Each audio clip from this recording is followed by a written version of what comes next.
We had the Adelaide Rush and the Sirens on the Saturday. Adelaide with a 5-4 win. Gordon, we commentated that game. Absolutely epic contest with Adelaide getting a win, their second of the season.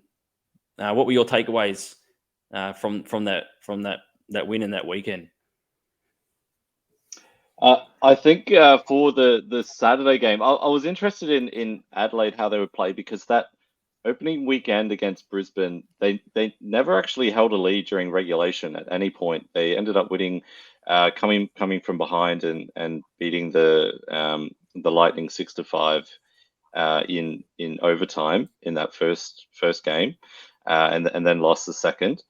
So I was interested to see how they would play when they had the lead, and they did have the lead for large chunks of that first game, and as Sydney never held the lead in that first game, and the Rush were able to close it out. On the Sunday, today's game, the Sirens, it seems like a lifetime ago, but it was this morning. The Sirens did hold a 4-3 lead, and I thought that the Sirens had the game at that point. I thought the Sirens were good for the victory, but credit to the Rush for storming back and tying it up, and eventually the go-ahead goal.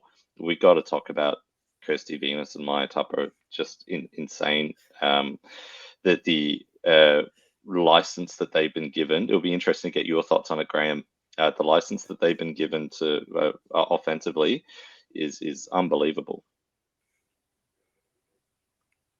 Yeah, well, from my point of view, you've got 2D that can carry the puck and can skate, and they're comfortable carrying it, so it does help a lot there.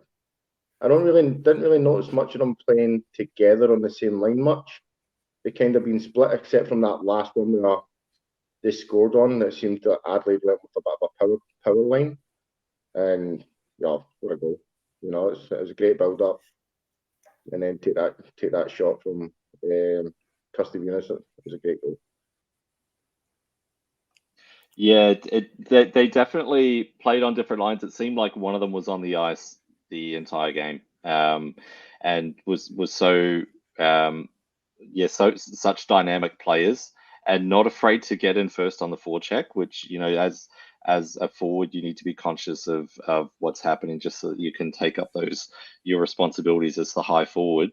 But yeah, just a unbelievable performance from the blue line. I talked to head coach Joey McDougall before the game, and I talked about Kirsty Venus being everywhere on that first game, and he said that, you know, maybe as a team this season, Kirsty Venus isn't used to playing with a high scoring team, a team that can score, which he feels this version of the Rush is.